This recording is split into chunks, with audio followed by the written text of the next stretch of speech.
Neste Jornal da Noite sigo em direto até Bruxelas, ao encontro do Primeiro-Ministro. Muito boa noite, Dr. Ulisses Correia e Silva. Obrigado pela sua disponibilidade para nos ajudar a perceber o que está em jogo nesta cimeira entre a Europa e a África. Os africanos e os europeus partiram para esta cimeira com a convicção de que é preciso mudar o status quo das relações económicas entre os dois continentes. O que é que, do lado africano, do lado de Cabo Verde, o que é que nós podemos esperar desta cimeira neste quesito relacionado com a economia, relacionado com a retoma económica, nesta nova fase que os dois continentes querem imprimir?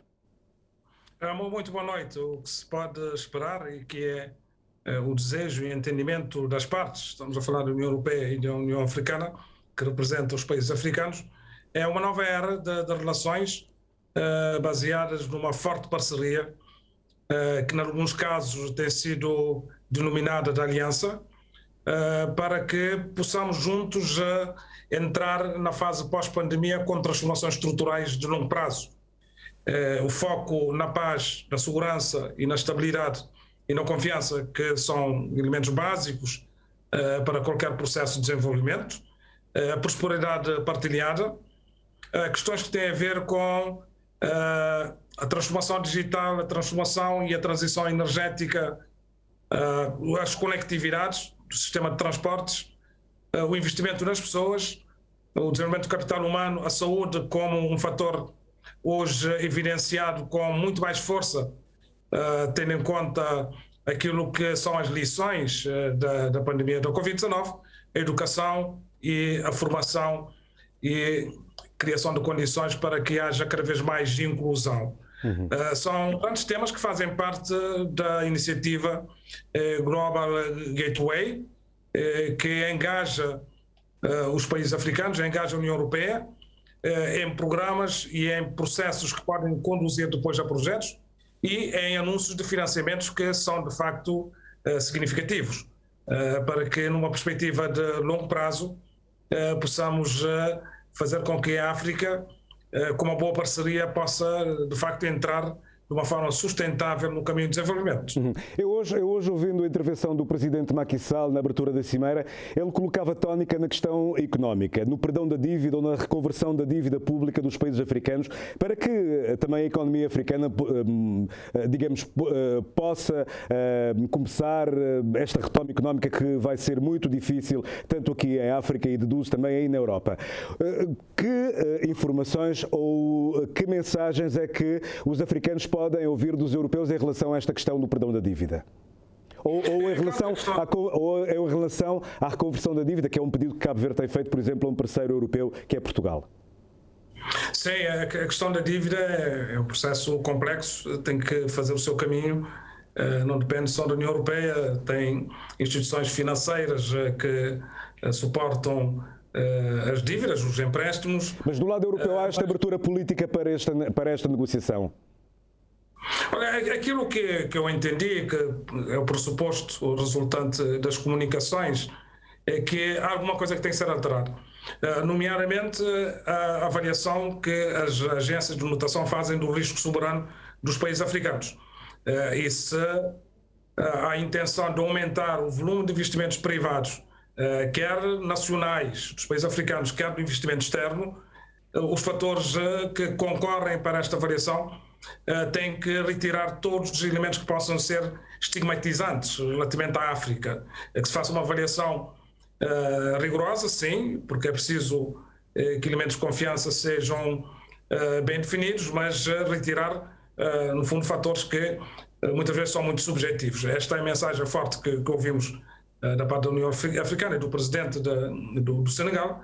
Depois do direito de saque especial para financiamento da retoma económica e para fazer face aos efeitos da mitigação da seca, mitigação da pandemia e os efeitos também dos efeitos climáticos. É claro que tudo isto leva também em conta a problemática da dívida pública, nomeadamente da dívida externa, para que os países africanos tenham maior libertação de recursos para investir aqui em fatores, em ações e em programas de transformação estrutural. Portanto, esta problemática, eu creio que relativamente à questão da dívida, há um caminho a ser percorrido. No nosso caso, estamos estamos a fazê-lo, mas paralelamente é preciso criar outros instrumentos. Uhum. Esta cimeira aconteceu 2 anos depois do início da pandemia. As cimeiras foram adiadas, digamos assim, e os africanos, houve presidentes africanos que tinham criticado a posição europeia em relação à cedência das patentes por causa das vacinas. A África tem 1% da sua população vacinada contra a Covid. Os líderes africanos têm pedido à comunidade internacional para que aumente essa fasquia, para que dê à África a licenciatura destas patentes. Em que ficamos nesta cimeira? Acredita que na declaração final vai haver algum sublinhado em relação a esta questão da vacinação, o alargamento da vacinação aqui em África, a cedência das patentes para que os africanos possam fabricar as suas vacinas? Sim, isto fez parte das comunicações de hoje de manhã, quer por parte da União Africana, dos países africanos e também da União Europeia, de que, primeiro, é preciso aumentar de uma forma significativa a vacinação em África. Apesar de estar-se a notar a nível global uma redução dos efeitos sanitários de saúde da pandemia, ainda há elementos de risco, há elementos de incerteza e não podemos ter uma parte do mundo em situação de risco por causa do nível reduzido e baixo de vacinação. Então, de que forma é que a África vai pressionar os europeus a dar as patentes para que possamos fabricar as nossas vacinas? Houve nos discursos esse sublinhar.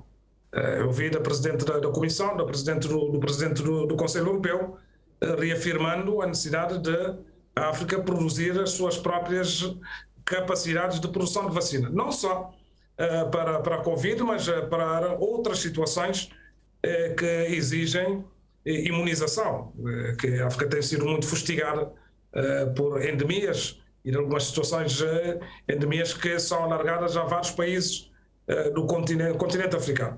Este é um discurso forte que foi pronunciado por várias entidades, por parte da África e por parte da União Europeia. Mas não ficar apenas pela questão das vacinas.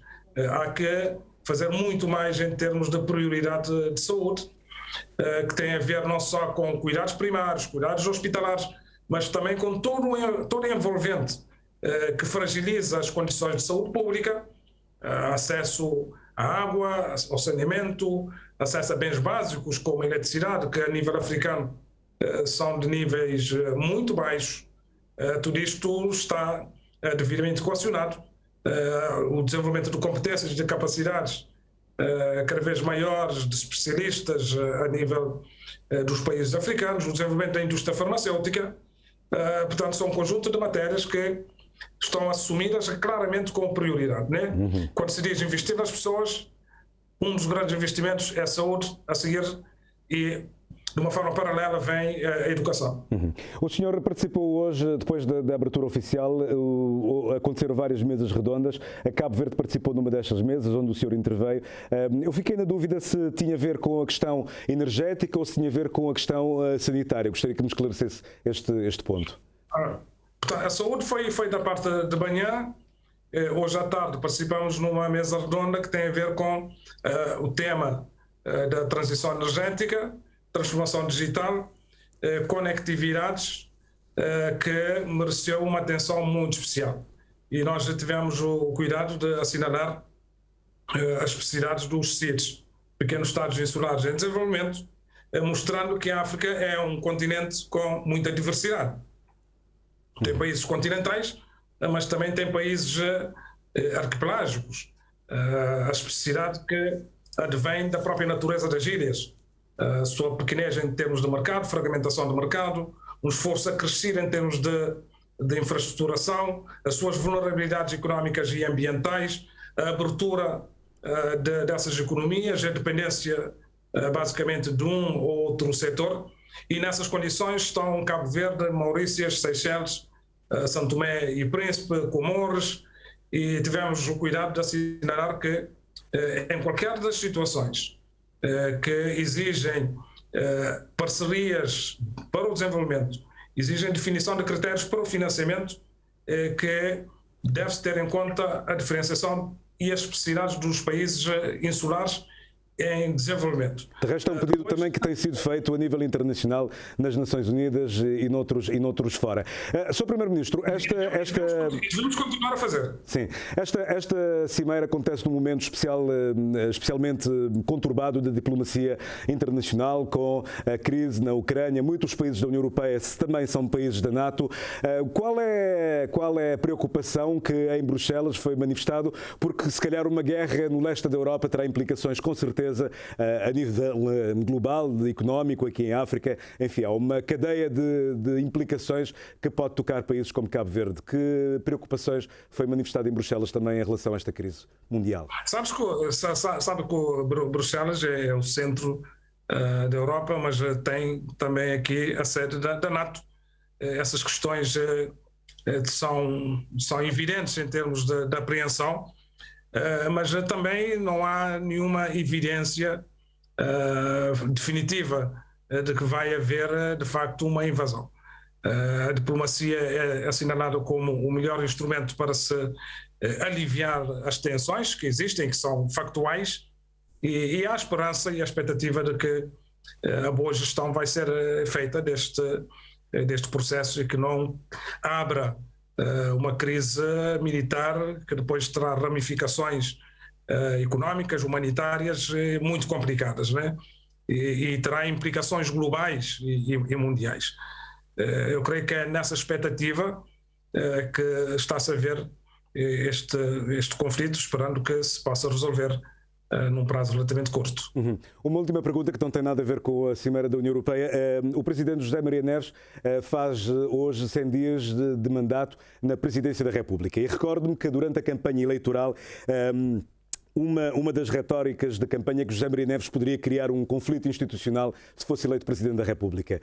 Estes 100 dias, como tem sido o diálogo entre o chefe de governo e o chefe de Estado?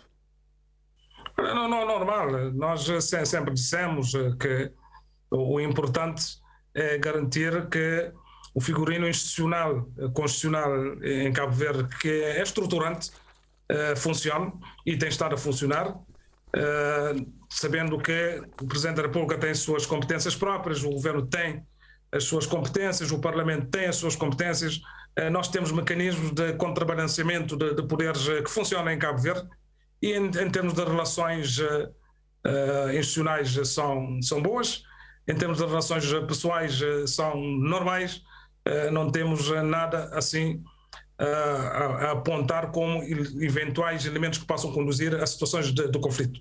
Aliás, Cabo Verde tem tido, desde a democracia de 1991, uma grande vantagem de ser um país estável, com estabilidade política e estabilidade social, e que são os maiores ativos que este país, Cabo Verde, tem, e que gera confiança e gera uma variação muito positiva dos nossos parceiros, mas também dos cidadãos e dos investidores, e há que manter essa estabilidade, porque é um dos maiores ativos que o país possui.